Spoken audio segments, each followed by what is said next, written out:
Hola, buenas tardes a todos. Bienvenidos a nuestro canal y a la presentación de la charla Estado de situación de la pandemia por COVID-19, a cargo de nuestro director de salud, el profesor agregado Dr. Daniel Bula. Para la institución es siempre una satisfacción cualquier instancia de encuentro con nuestros socios y funcionarios. Este año celebramos especialmente cada momento en que podemos acercarnos. Así que muchas gracias por estar. Sin más preámbulo, damos la bienvenida a la presidenta del Consejo Administrativo, la ingeniera Elisa Facio. Elisa, ¿cómo estás?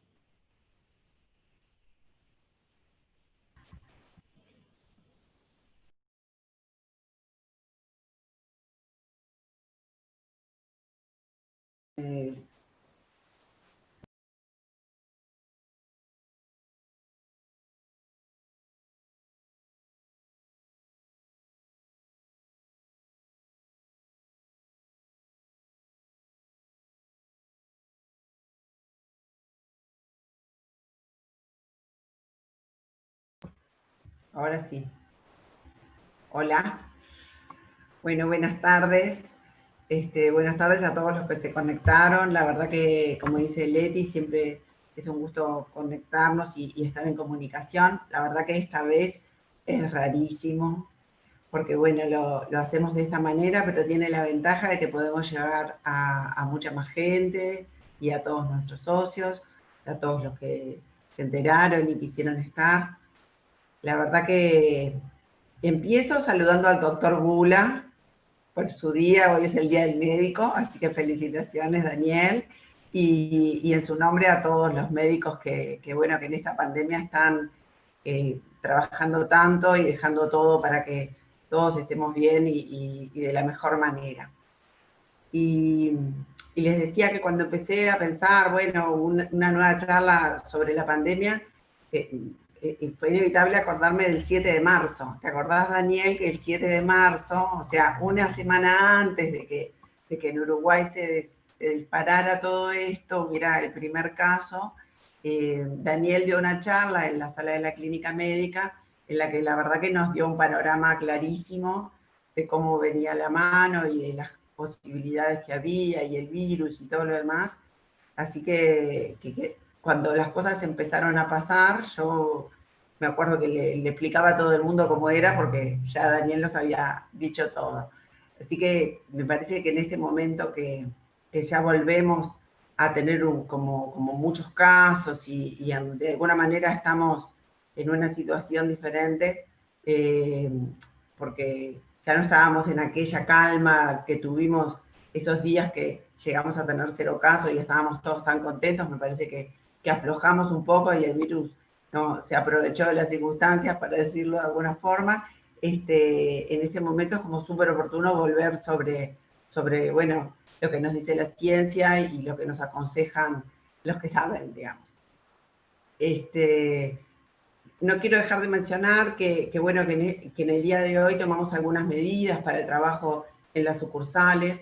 Es una fecha diferente de la que teníamos en marzo, se acercan las fiestas y bueno, nuestros socios son fechas en las que suelen venir mucho más a la sucursal. Y por otro lado, también sabemos más cosas, ¿no? O sea, sabemos que hay una cantidad de cosas que nos protegen, que en aquel momento, en marzo, realmente no conocíamos tanto a este virus. Así que creo que es súper oportuno. Les agradezco de nuevo.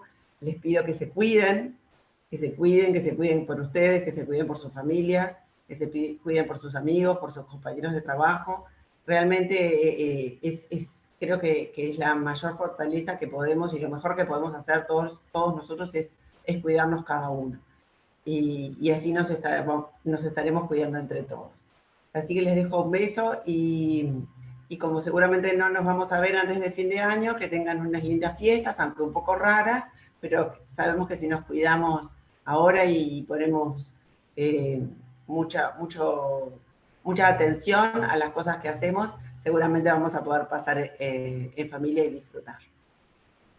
Los dejo con Daniel. Gracias, Daniel. Hola. Bueno, muchas gracias, Elisa, y tal cual como decía adhiriendo a sus palabras, si nos cuidamos vamos a poder pasar unas lindas fiestas y seguramente tener un mejor, más saludable 2021. Antes de dar comienzo a la presentación de Daniel, quisiera comentarles que vamos a tener habilitado un WhatsApp 099-868656 para recibir consultas respecto a la charla. Y al finalizar la misma, el doctor Daniel Bula podrá dar respuesta a las preguntas. Lo digo más despacio al teléfono, 099-868656. 099-868656. Durante la charla pueden ir enviando sus consultas que las vamos a estar recepcionando. Ahora quisiera contarles que para nosotros es un honor contar con un profesional calificado como lo es el doctor Daniel Bula, quien a través de sus presentaciones comparte conocimientos de forma tal que saldremos hoy seguramente entendiendo más sobre este fenómeno y con más herramientas para prevenirlo. Como comentaba recién nuestra presidente, Daniel hizo una charla en marzo, muy oportuna porque a los poquitos días se declararon los casos, y ahora es bien oportuna porque estamos ante un escenario distinto en cantidad de casos, pero además distinto en cuanto a conocimientos de la ciencia referente al virus.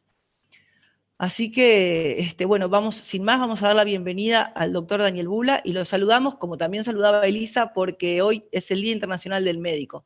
Felicitaciones, Daniel. ¿Cómo estás? Bueno, buenas tardes para todos. Muchas gracias por las felicitaciones. Estamos cumpliendo 40 años de médicos en estos días, así que nos sentimos orgullosos de ser médicos, y más en este momento en el cual en el mundo existe un flagelo que es una pandemia que nadie esperaba y que a nadie hubiera pensado hace un año atrás.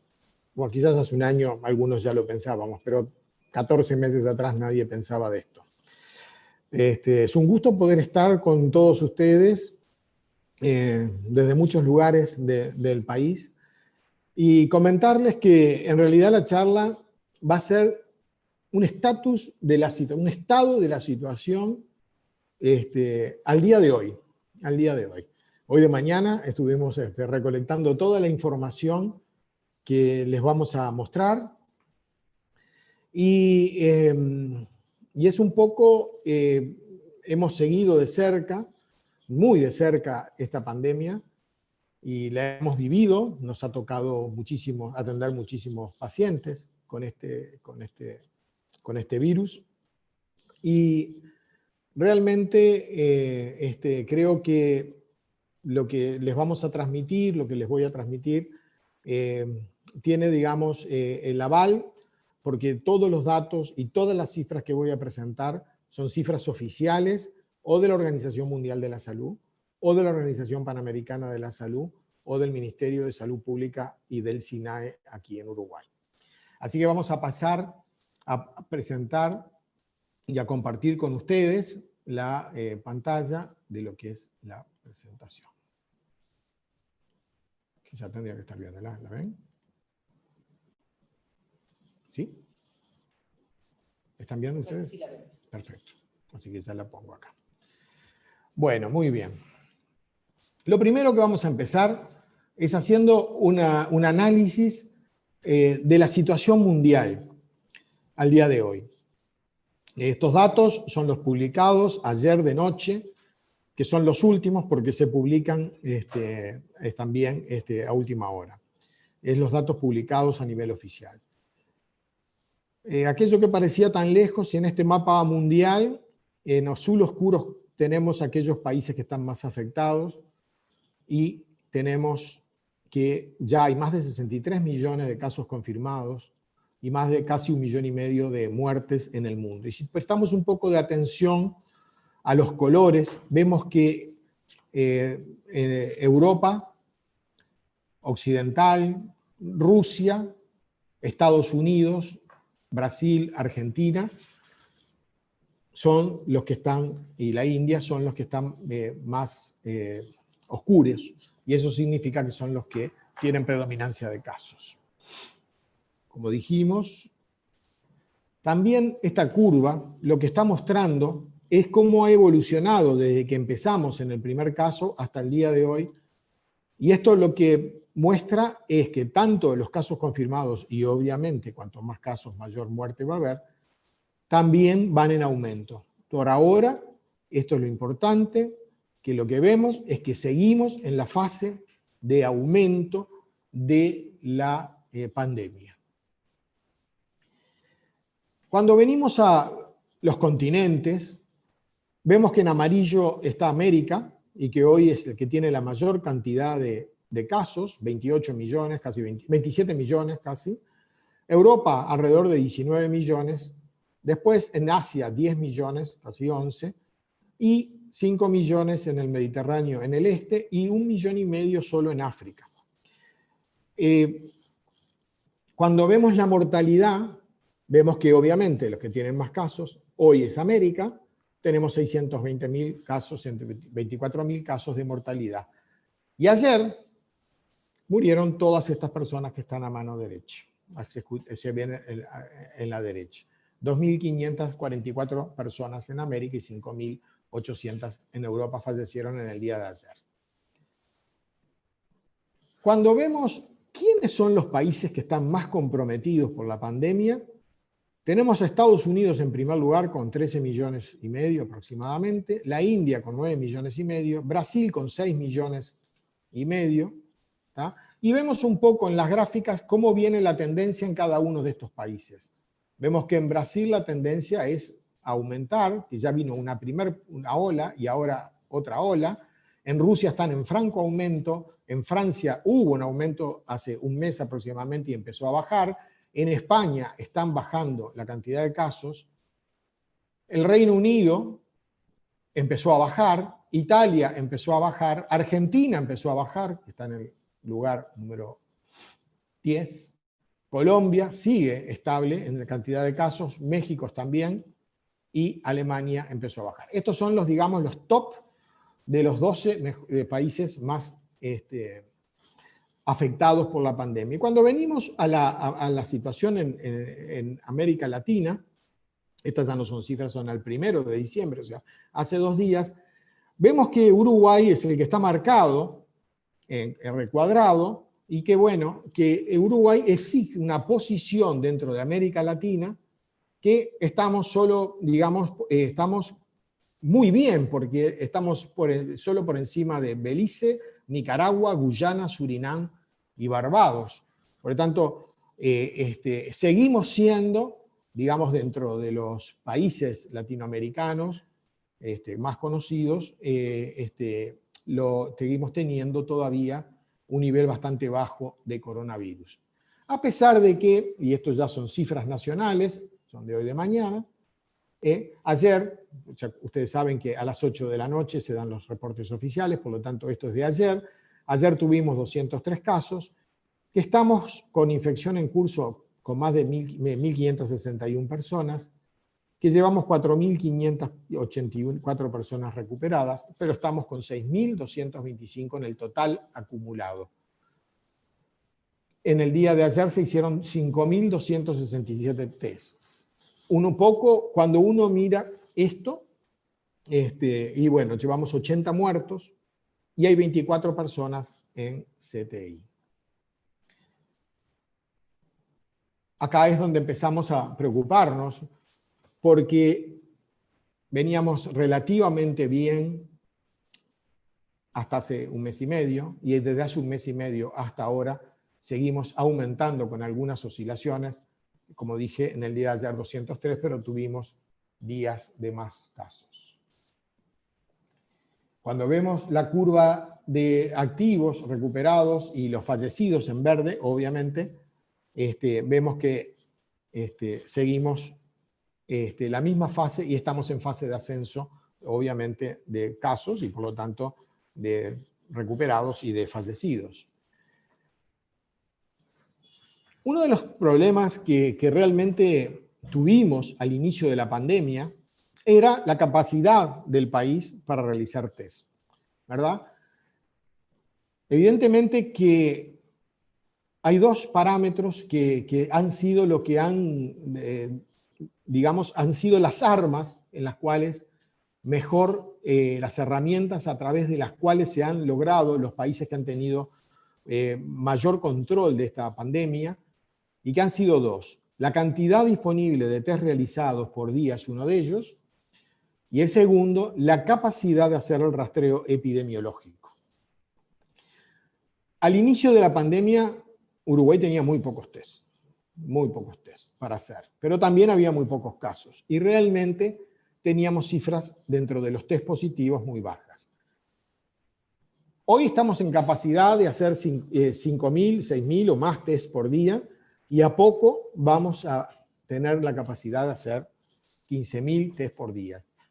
Quiero comentarles que Uruguay es uno de los países en el mundo que más test ha realizado, ¿verdad? Por lo tanto, esto ha sido una capacidad. Y los rastreadores, hasta el momento, o sea, los epidemiólogos que hacen el seguimiento, digamos, casi policíaco de cada una de estas situaciones, también vemos que ha venido aumentando, y es porque realmente cada vez se complica un poco más la cosa. Y cuando vemos la cantidad de test positivos, hasta el día de ayer, vemos que en los últimos días estamos orillando entre el 3 y el 5 y en el 4%, llegando a un pico de uno de los días, el 28 de noviembre, a 5,31, que fue el pico máximo.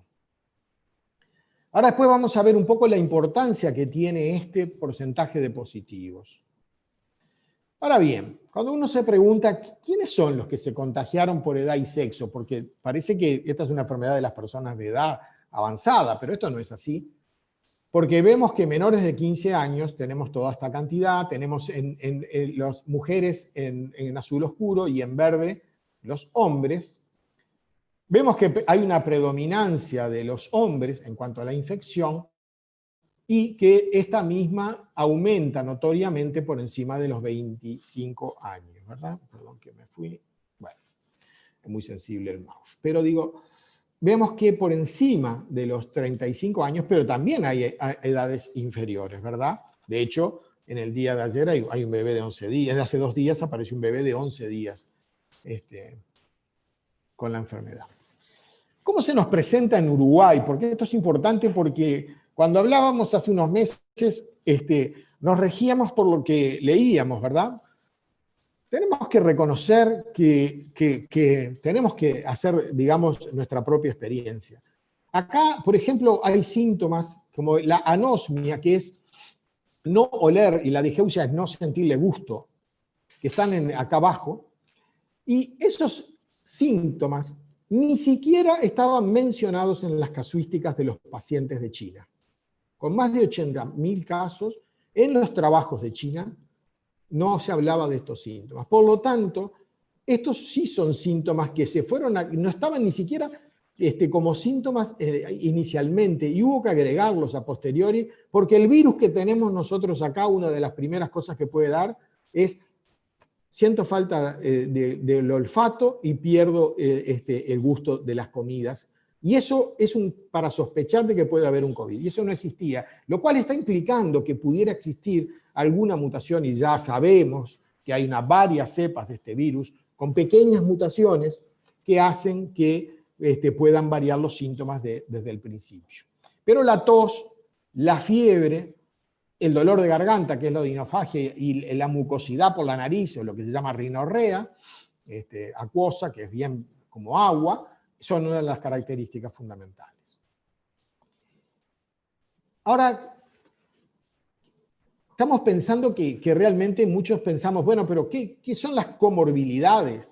Las comorbilidades son aquellas enfermedades que tenemos las personas y que pueden favorecer, digamos, de alguna manera el enfermarse. Pero miren que por el 62% de las personas, o sea, 2/3 parte de las personas enfermas no tenían enfermedades. O sea, eran personas sanas.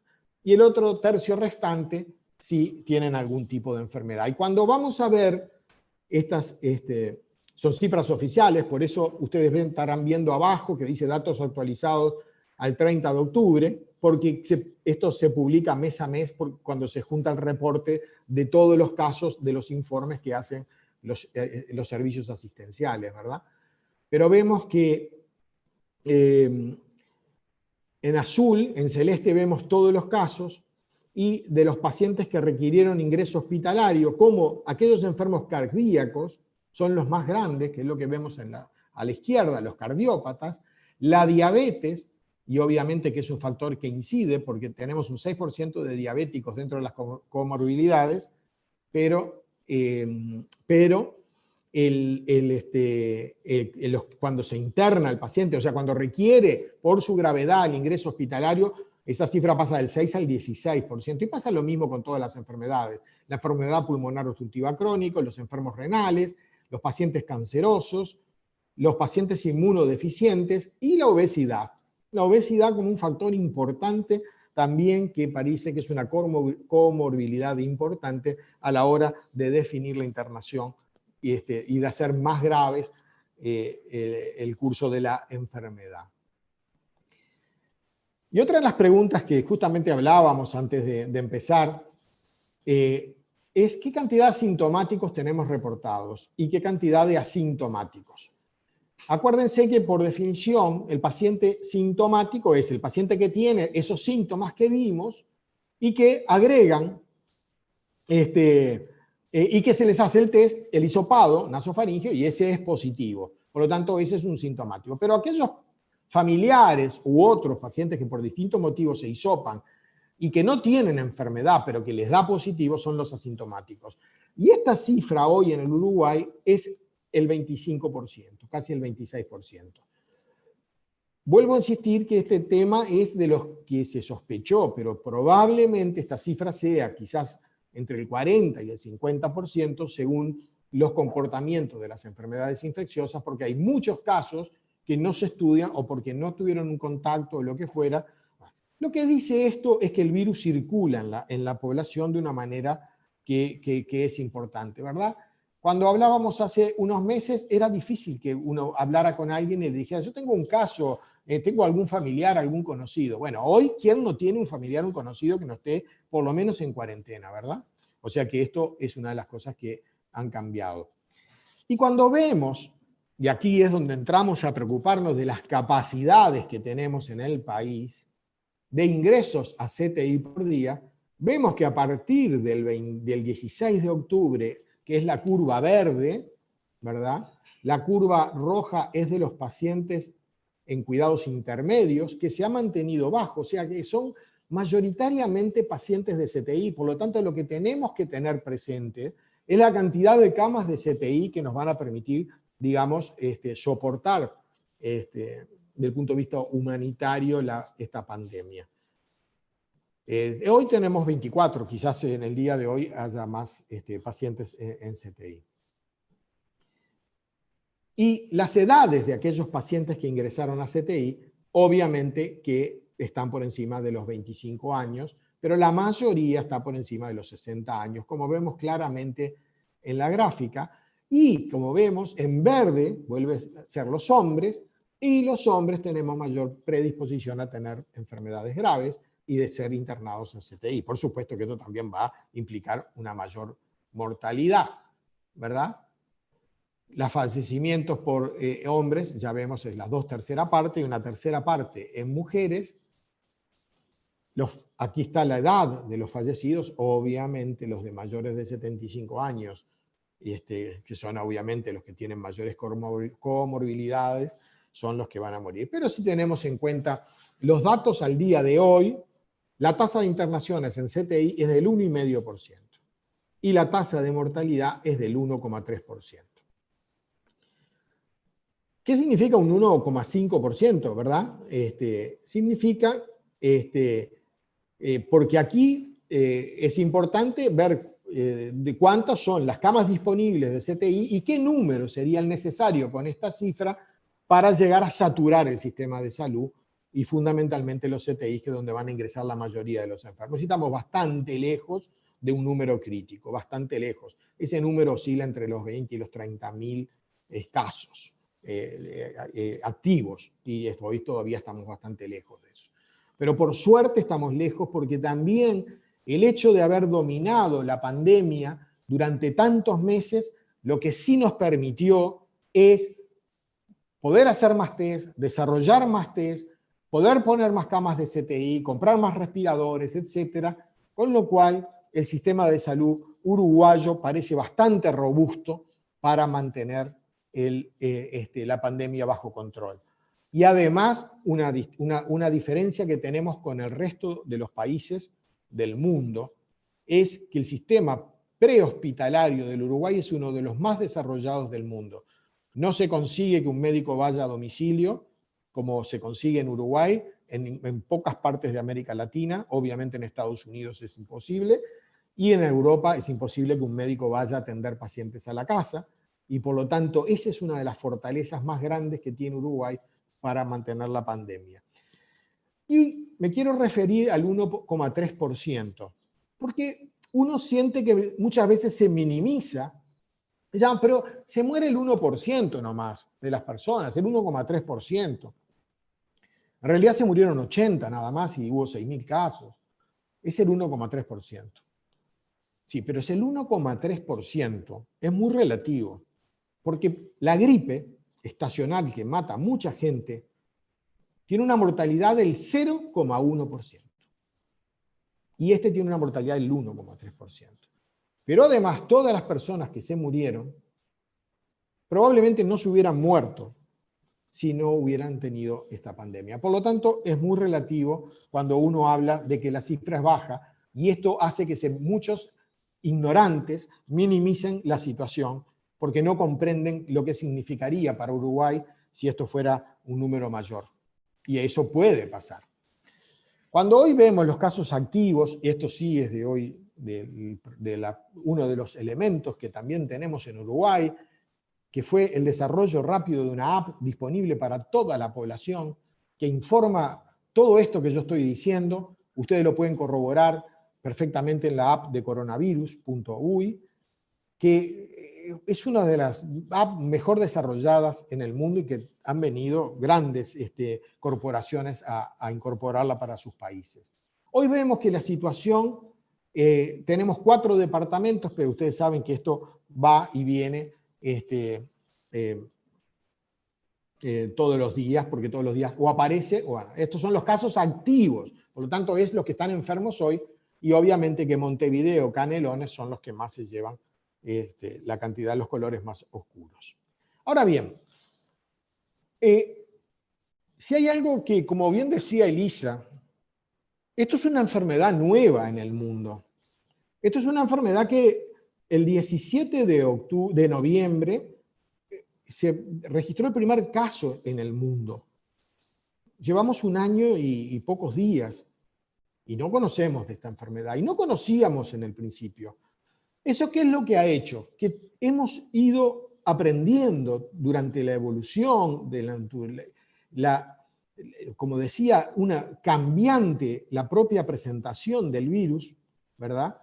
Que hemos ido evolucionando y prácticamente duraban muy poco los protocolos que se hacían porque había que ir cambiándolos, porque en realidad empezaron a aparecer trabajos científicos serios allá por abril o mayo recién, y esos trabajos son los que nos permitieron ir acompañando y cambiando y aprendiendo de lo que significaba para todos nosotros estar viviendo una pandemia de un virus nuevo, ¿verdad? Porque este virus, que todos lo conocemos, porque todos hemos tenido algún resfrío alguna vez en la vida, y nos curamos y no pasa nada, un pequeño moco y malestar que dura 2 días, sin mucha fiebre, sin nada, sin fiebre, este virus es distinto.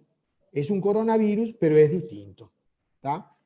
Entonces hubo que ver, porque esto es muy importante a la hora de ver a dónde van dirigidos los recursos. La definición cambió el 26 de octubre de este año, y pasó a ser esta que acabo de leer sobre el caso sospechoso, que es aquella persona que tiene síntomas, rinitis, odinofagia, tos, dificultad respiratoria, lo que dimos hoy, que tengan o no fiebre, dolor de cabeza, cefalea, vómitos, diarrea y síntomas de impregnación viral, que es el decaimiento, etc. La fatiga, decaimiento. Pero aquí aparece una modificación importante, porque al principio decíamos que la fiebre estaba en el 95% de los casos, y era lo que teníamos que ver. Y de hecho, todavía seguimos, porque los métodos que tenemos para rastrear a las personas, a los ingresos de los locales, a los ingresos de los hospitales, de los shopping, etcétera, es tomarle la temperatura, pero eso va a detectar solo una pequeña parte de los hoy pacientes que tienen un COVID.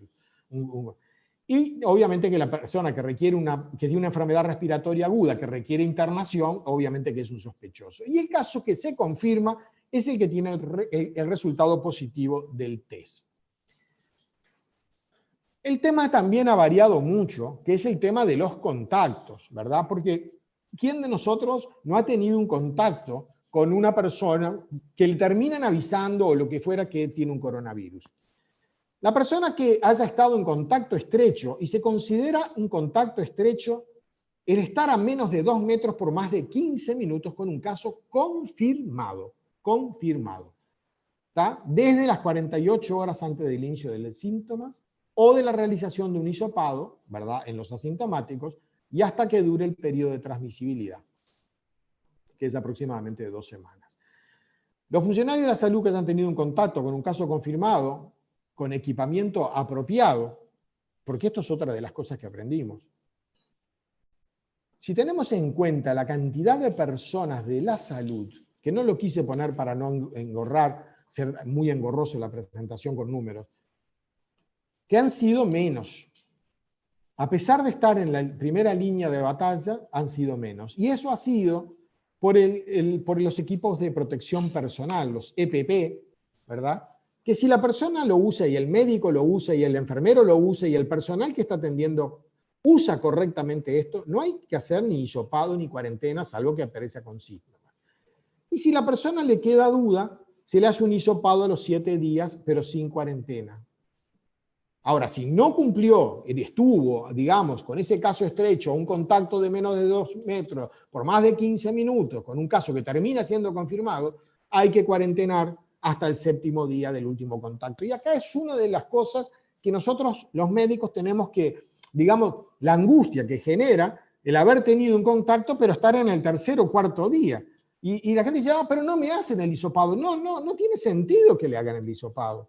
Porque el periodo de incubación va a llegar hasta los 7 días, puede ser mayor de 7 días, hasta 10, 12 días, pero solo eso lo va a cumplir menos del 5%. El 95% de los casos van a ser positivos antes del 7º día. Por lo tanto, hay que esperar al 7º día, porque por más que se haga el 4.º día, 3.er día, si le da negativo, no le da la seguridad, que no vuelva a ser positivo al 7º día.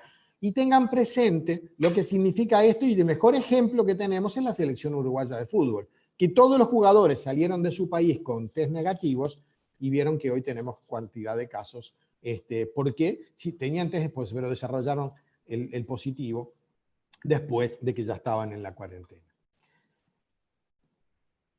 Y estamos escuchando, y escuchamos mucho, y al grupo asesor científico, y al gobierno, y a todo, hablar de la escala de Harvard. Y yo quería detenerme un segundo para que ustedes entiendan qué significa la escala de Harvard, que toma, de acuerdo a la cantidad de casos, en nivel verde, amarillo, naranja o rojo, de acuerdo a la cantidad de casos.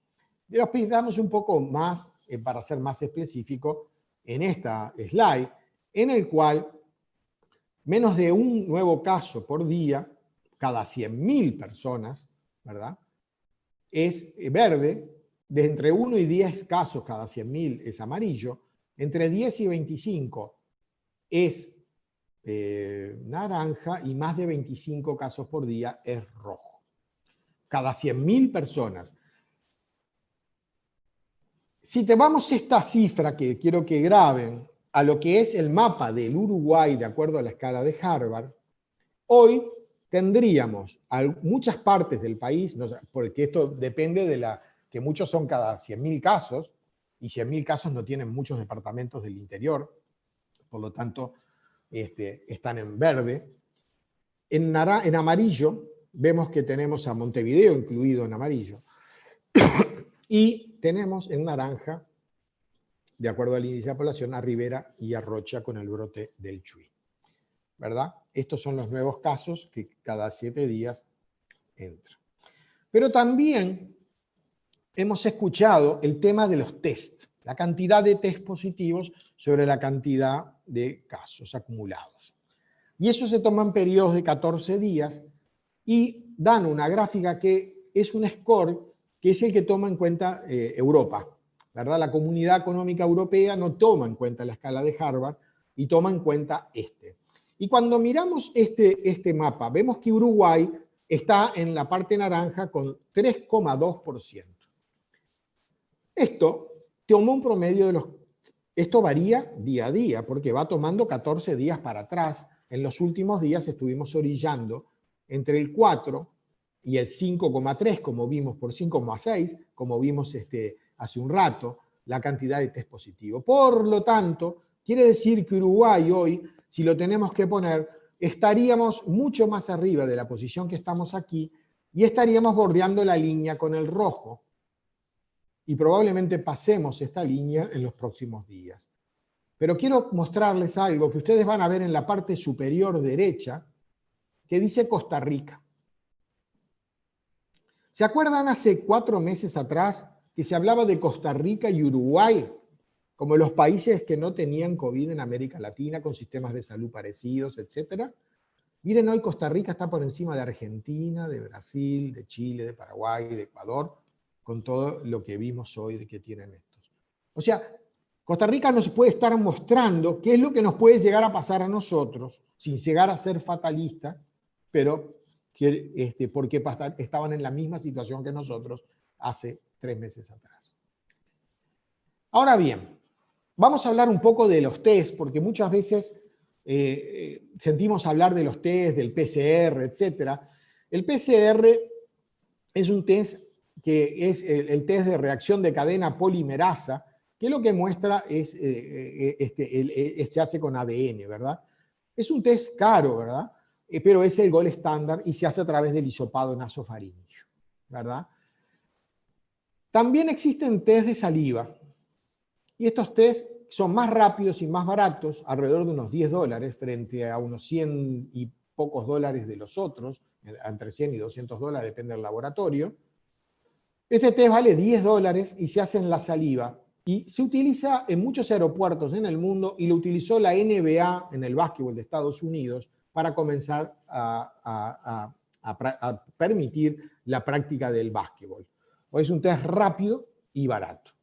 Y ahora vamos a hablar un poco mejor del LAMP, del método LAMP, que es el método que está utilizando hoy Uruguay, que es de amplificación de ADN y ARN, y que tiene una sensibilidad similar al test de PCR convencional. Y después están los test inmunológicos, que son los que ponen en evidencia la IgM, que hay una enfermedad aguda, o la IgG, que hay una enfermedad pasada, que eso lo que indica es que ya existe una inmunidad adquirida por enfermedad directa o, esperemos que en el futuro, por vacunación, ¿verdad? Cuando uno se da una vacuna, lo que hace es generar inmunidad por IgG, y eso es lo que se detecta y es lo que los anticuerpos que nos van a proteger frente a ese virus y lo que nos da la protección de las vacunas. Ahora bien, si tenemos en cuenta, y no voy a meter, pero bueno, tiene distintos periodos la enfermedad, como vemos, un periodo asintomático, hay un periodo ventana, y ahí abajo vemos cada uno de esos test, cómo se va haciendo positivo o negativo, entre que van pasando los días, que está entre 5 días y 35 días. Lo que sí hoy también hemos aprendido, que si bien la enfermedad, el comienzo de la recuperación, parecería que está alrededor de los 28 días, ya sabemos que hay, y se está en el mundo, un síndrome post-COVID, que ese síndrome post-COVID es como muchos cuadros virósicos que dejan durante algunos meses, es producido por una reacción del propio organismo, ¿verdad? Con la puesta para defenderse de nuestro propio organismo de muchas citoquinas, que se llama, que son sustancias que tratan de protegernos, pero que generan inflamación, y que esa inflamación que persiste es la que podría dar origen a este síndrome post-COVID, que lo estamos viendo, que se puede estar viendo ahora más allá del mes de recuperación. Y voy a hablar 2 minutos de la técnica LAMP, porque tenemos que sentirnos orgullosos porque la técnica LAMP existe hace 20 años aproximadamente, que es una amplificación isotérmica de los estudios, de las cadenas de ADN, ¿verdad? Pero tiene una ventaja, que ahora la vamos a ver, pero que fue desarrollada esta técnica puesta a punto por el Instituto Pasteur de Montevideo y la Facultad de Ciencias y de la Facultad de Química. Esto de rápido desarrollo y de tener la capacidad de poder tener esto hoy a mano es lo que nos va a permitir hacer 15.000 test por día a corto plazo, como nos prometió el Ministerio de Salud Pública y el Gobierno y el Grupo Asesor.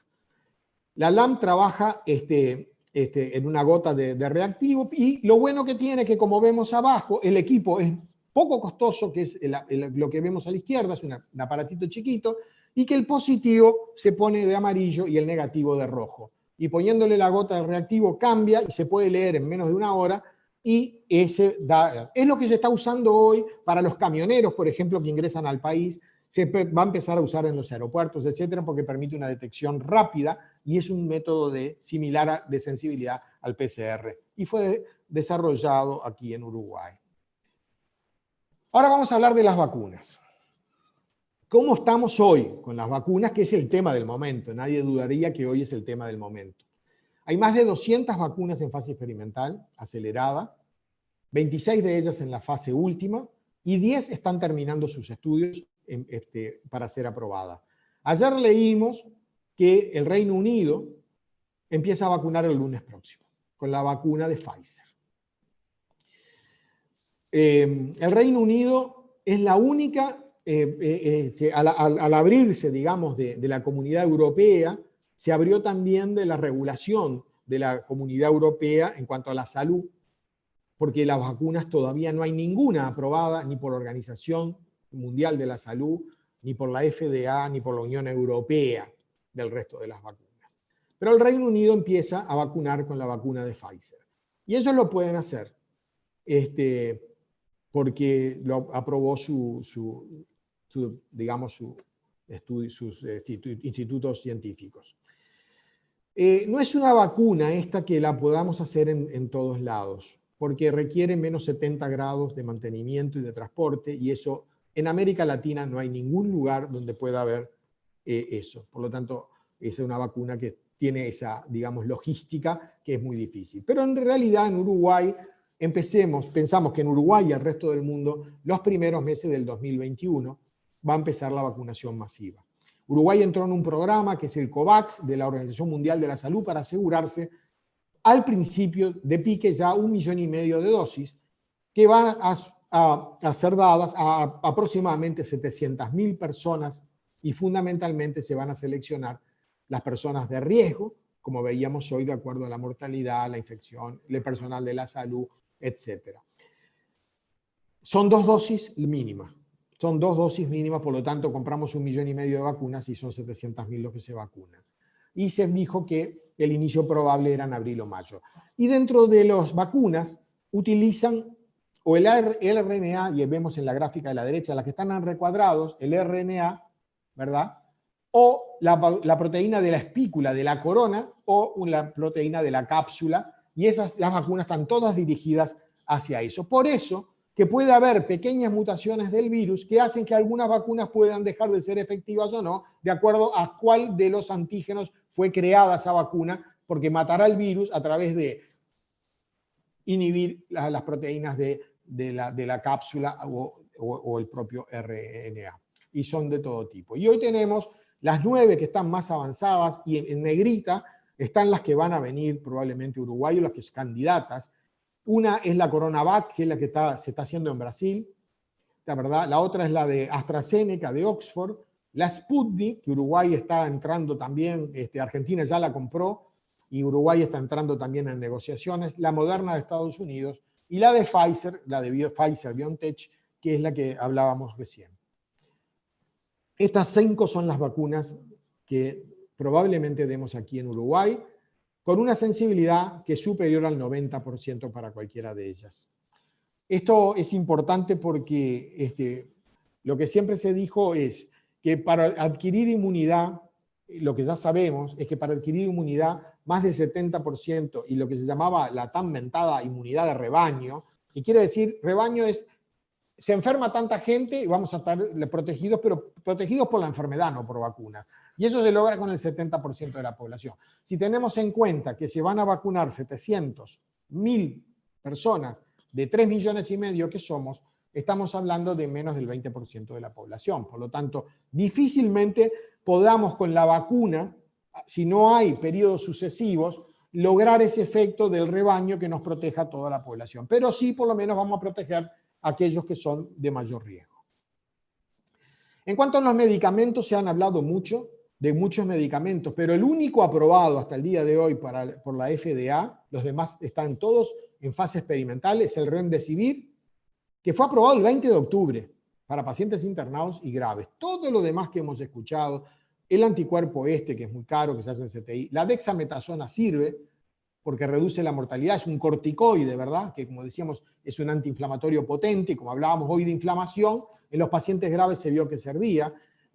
Los plasmas de convalecientes de pacientes, los trabajos no han sido buenos, los anticuerpos monoclonales, la hidroxicloroquina, que tiene mucha fama por Trump y por Bolsonaro, que la tomaron ellos, no, la verdad que por esto no, porque ya se comprobó en más de 10 estudios que no sirve para nada, y se han probado muchísimos antivirales, pero ninguno ha servido para nada. O sea, por ahora tenemos uno solo aprobado, y bueno. Ahora vamos a ver rápidamente cuáles han sido las resoluciones del Poder Ejecutivo y el Grupo Asesor Científico Honorario, y son específicamente para el gobierno de Rivera. ¿Se acuerdan que Rivera fue casi como aislado en su momento? Pero esa es la conducta que se va a tener no solo en Rivera, sino que en distintos departamentos como cuando entren en la misma fase que Rivera. Por lo tanto, rápidamente se van a suspender las intervenciones quirúrgicas no urgentes para mantener camas de CTI, se prioriza la atención extrahospitalaria, se utilizan medios alternativos de la videoconsulta. Hoy tenemos esta herramienta brutal que estamos usando en este momento, que también nos permite relacionarnos y mirarnos cara a cara con los pacientes. Minimizar la concurrencia a los sitios asistenciales. La gente no tiene que ir para repetir medicamentos, para pedir exámenes o exámenes de cualquier tipo. Limitar los acompañantes de pacientes, y los que van tienen que llevar obligatoriamente equipo de protección personal, y elaboración de un registro de trabajo. Esto es especial para la frontera por las personas que iban a un lado y el otro. En los centros educativos no había control de asistencia de los alumnos y se suspendían en forma territorial las clases presenciales. Ya estamos llegando, por suerte, al final de las clases. Se ha optado por terminar el año lectivo, ¿verdad? Y solo limitar las reuniones de fin de año. El teletrabajo es la medida que hoy está de vuelta, volviendo, respetando los que tienen que ir, los aforos y los protocolos. Y esto es uno de los últimos temas que el gobierno ha mencionado. Obviamente, los espectáculos públicos y afines, también lo que hay que evitar es la aglomeración de personas, los transporte público, siempre con tapaboca, esto también fue refrendado ahora, ¿tá? Y las fiestas privadas a no hacerlas, aquellas que impliquen aglomeraciones, y esto ha sido restringido mucho más a partir de ayer. Los locales comerciales, y esto se implica también a nosotros, industriales, turísticos, y implica también a las sucursales de ANDA, respetar el nivel de aforo dispuesto por el Ministerio, que es una persona cada 5 metros cuadrados, cartelería exterior, mascarilla obligatoria que a la entrada, lavado de manos con alcohol gel disponible en entradas, cajas y mostradores, mantener un distanciamiento físico de 2 metros, control de temperatura al ingreso, que sí, obviamente que hay que hacerlo, instalar mamparas o barreras físicas para separar a funcionarios del público, y si no es posible esto, adicionar una máscara de acetato también. Y obviamente no se pueden tomar mate ni compartir utensilios, degustaciones o catas. Los eventos religiosos, respetar resoluciones, limitar la afluencia de la gente. Y las medidas generales, extremar las medidas de limpieza y desinfección de los lugares de atención, cumpliendo con los protocolos ya realizados y aprobados, exigiendo siempre la mascarilla y el distanciamiento. Y ahora viene la parte que ya fue bastante más dura ayer, de sanciones y multas previstas por la ley. Bien, ayer, y todos vimos, anteayer, mejor dicho, la conferencia de prensa de gobierno, que habló de medidas obligatorias, y volvimos a la implementación de teletrabajo en forma obligatoria en las oficinas públicas, en aquellos lugares donde es posible. el cierre de actividades deportivas en gimnasios y lugares cerrados, el cierre de bares y restaurantes a las 0 horas, con sanciones por incumplimiento, el cumplimiento estricto de las medidas vigentes en el transporte, que ya había empezado a no mantener y ya veíamos ómnibus con gente colgada, control estricto de fiestas autorizadas y sanciones de 2 UR por persona en aquellos lugares que se incumplen. Estas son medidas obligatorias y que si lo analizamos bien, significa, si ustedes se acuerdan el ejemplo que dio el presidente y los asesores en las primeras, era la planilla, la perilla hacia atrás. Esto implica un retroceso en la perilla, manteniendo la actividad económica, pero de esta manera. Y recomendar a las empresas privadas que el teletrabajo, mantener reuniones sociales reducidas con distanciamiento, máscara y ventilación adecuada, no más de 2 horas de duración, las reuniones de Navidad de no más de 10 personas, evitar todo tipo de aglomeraciones en espacios públicos, como pasa en la Rambla, y en caso de sospecha, y esto está en amarillo, porque esto fue un cambio de acuerdo a lo que habíamos visto, en caso de sospecha de contacto con COVID, se recomienda la cuarentena voluntaria y la solicitud médica de asistencia médica correspondiente. Hasta si teníamos en cuenta qué pasaba con el contacto de contacto en las recomendaciones que había dado el 26 de octubre, el contacto de contacto no se hacía nada. Pero hoy el contacto de un contacto confirmado, que se confirma, debería entrar en cuarentena obligatoria. Esto es muy, muy, muy peligroso. Si bien esto fue dicho así, después salieron a explicar de que no estaba, esto está escrito así, tal cual, salió de Presidencia de la República, pero tal cual, después salieron a ver que esto no es tan así, que tiene que ser voluntaria, claro, porque se complica para la gente el trabajo, para la gente la pensión, porque no es una certificación médica, etcétera, etcétera. Por lo tanto, si en el médico es el que tiene que determinar si la situación del contacto es estrecha, si amerita o no amerita. Entonces, en definitiva, es el médico el que termina pidiendo el hisopado. Y en el día de ayer también salió una guía para un verano seguro que está disponible, en el cual nos dice cómo tenemos que ir a la playa, cómo tenemos que salir a caminar por la Rambla, etcétera, para tener un verano seguro. Recordemos que en Europa la segunda ola vino después del verano, ¿tá? Y eso hace que nosotros, ya viendo la experiencia de los demás que entraron en una ola muy pronunciada, digamos que adoptemos las mismas recomendaciones. Entonces, ¿qué es lo que realmente está aprobado? El uso de tapabocas, el distanciamiento social, el lavado de manos, que no tiene por qué ser con alcohol gel. Acuérdense que el jabón mata el bicho, ¿tá? Un buen lavado de manos o de los utensilios mata al COVID.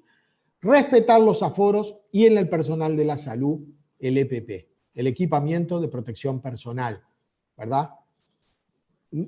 Y esto, en la medida en que la pandemia se siga aumentando y sigan aumentando los casos, y probablemente ANDA tome una resolución en este aspecto, también vamos a tener obligación de usar tapabocas en todos los lugares donde compartamos con personas. Esto es lo que realmente he probado. Ahora bien, existe una evolución de la pandemia del COVID-19 que tuvimos la oportunidad de, yo lo copié, no para el COVID, pero sí para la gripe aviar, donde tuve la oportunidad de participar en Panamá, de una conferencia dictada de una semana por el tema de la gripe aviar, que es bastante distinto a esto porque las internaciones eran el 50% y la mortalidad del 20%. Por lo tanto, si tuviésemos las mismas cifras que tenemos hoy, ya no tendríamos sistema de salud si hubiera sido la gripe aviar. La epidemia, ¿qué pasa cuando uno está en la situación verde y empieza a disminuir las medidas de contención? Por ejemplo, no cumplir el distanciamiento social, no usar adecuadamente el equipo de protección, aglomeraciones, fronteras abiertas. Pasamos a un aumento de casos controlables, situación que todavía estamos en Uruguay, porque detectamos por test, hacemos investigación epidemiológica, hacemos seguimiento de casos, hacemos aislamiento efectivo, detección de asintomáticos, y en este momento estamos en aumento de casos controlables. Pero acuerdan que yo les hablé del 4%. Eso es lo que está significando el 4% de test positivos. Pasar a la zona roja significa perder el hilo epidemiológico, y por más test que tengamos, si no podemos hacer un rastreo epidemiológico porque los casos, acuérdense, Montevideo tiene 58 focos en este momento, ¿tá? Distintos, y en todos los lugares, ya no es una enfermedad de Carrasco, es una enfermedad de todo el departamento, podemos llegar a perder este estatus y pasar a lo naranja, el aumento de casos incontrolables, porque ya no vamos a hacer test masivos, porque no vamos a poder detectar los focos y porque el aumento de la personal de la salud con COVID-19 o cuarentenado va a ser mucho más alto. Esto lleva a una saturación de los servicios de salud, de hospitales y sanatorios llenos, sin camas de CTI, por suerte todavía estamos lejos, pero no tenemos que descuidarnos, no tenemos que llegar a esto. Y eso es lo que hizo el gobierno con esta medida hasta el 18 de diciembre, o sea, ver un poco si logramos la responsabilidad y logramos bajar, no volver para atrás, pero por lo menos frenar el aumento. Porque nos podemos quedar sin camas en CTI, las emergencias móviles saturadas y la disminución franca del personal que lucha contra el COVID, que es la salud. Y esto, si seguimos para adelante, vamos hacia el confinamiento. Esto ya lo han hecho de vuelta en Europa, ¿verdad? Un confinamiento domiciliario, toque de queda, se mantienen los servicios esenciales. Y cuando estamos en la etapa caótica es cuando colapse el sistema de salud, cuando tengamos que elegir a los pacientes para quienes son internados o no. Ojo, en este COVID ya pasó en Italia y pasó en Francia, que en algunos lugares se seleccionaban los pacientes que ingresaban a CTI. Pensemos en nuestros padres, en nuestros abuelos. Colapso de país, cierre de fronteras y colapso de servicios públicos. Esto es una situación de caos total, que estábamos en verde, hoy estamos en amarillo, podemos pasar al naranja. Por lo tanto, hoy más que nunca, ser socialmente responsable es una decisión. Yo decido si voy a salir, yo decido si voy a ir a una fiesta, yo decido si... Y además tiene que ser un compromiso de la sociedad como tal. Porque esto fue lo que nos sacó y nos mantuvo durante 7 meses siendo un ejemplo.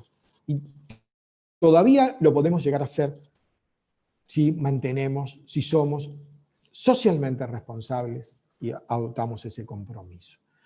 Y ya lo dijo la presidenta hoy, obviamente que nosotros, que hablamos el 7, antes que apareciera el primer caso en Uruguay, y estamos hablando hoy, y por supuesto que hablaremos todas las veces que sea necesario, para que la gente y nuestros socios sepan que estamos permanentemente monitoreando la situación y tomando las medidas necesarias para evitar la expansión de la pandemia y lo que le queremos llevar a nuestros afiliados y a nuestros funcionarios, la tranquilidad necesaria de que todo lo que está, todas estas recomendaciones en ANDA se están produciendo.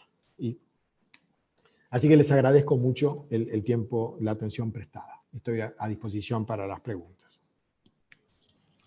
Bueno, muchas gracias, doctor. Más que ilustrativa la presentación, fue una clara descripción del contexto actual. Me quedó esto de que solo el conocimiento y la aplicación de las medidas de prevención podrán mitigar el efecto de esta pandemia. Y esto es parte de ese conocimiento que Daniel nos acercó. Pasamos a las preguntas que han llegado al WhatsApp. Hicimos un resumen de las que más se repitieron. Si ha pasado un mes desde el día en que se contagió, ¿puede seguir transmitiendo el virus? Bueno, esa pregunta, diríamos que en medicina lo que nunca podemos decir es que no, porque hay casos excepcionales hay. Habitualmente, después de 28 días, la persona deja de transmitir, mucho antes deja de transmitir. Durante termina, como vimos en la gráfica, perdón, ahora sí, perdón. Pues yo estaba... cuando vimos en la gráfica, generalmente después de la tercera semana, ya por más que pueda persistir positivo por un tiempo, ya no está en etapa de transmisión del virus. Pero sí transmite desde 2 días antes del inicio de los síntomas, hasta ese periodo después de que la enfermedad se fue. Bien. Esta es parecida, pero no igual. ¿Existe reinfección del COVID? Es decir, si yo fui positiva dentro de 5 meses. Sí, sabemos que existe porque hemos visto casos, pero los casos han sido muy pocos a nivel del mundo para tener 63 millones de infectados a nivel del mundo. Por lo tanto, daría la impresión, y vuelvo a insistir en lo mismo que dije hoy, estamos aprendiendo. Las vacunas están recién para ser aprobadas y la mayoría de ellos tienen 5 o 6 meses de desarrollo. Por lo tanto, recuerden que la vacuna de la gripe hay que dársela todos los años porque no deja una inmunidad de un año. Seguro. No sabemos qué inmunidad, cuánto tiempo va a durar. Pensemos que puede ser duradera un año. Quizás tengamos que vacunarnos todos los años de COVID, pero estamos todavía en la fase de ver qué es lo que va a pasar con la vacuna. Pero son muy pocos casos lo que ha habido de reinfectarse por el COVID. En realidad parecería que deja una inmunidad. Bien. Esta debe referirse a los casos que se han conocido últimamente.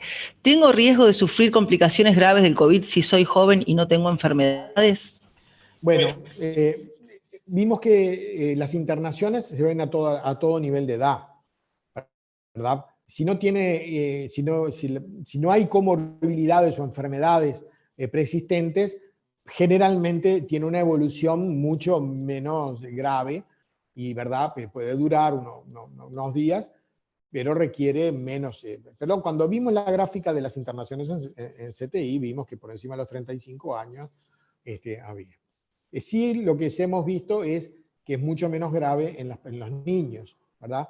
Que a diferencia de otros virus respiratorios, que uno espera que cuando viene el resfrío, de hecho, los niños son los que mantienen, digamos, la gripe, el resfrío, y por eso que junio, las vacaciones de julio son el gran corte epidemiológico que se tiene para cortar todas las epidemias anuales de gripe o de resfríos.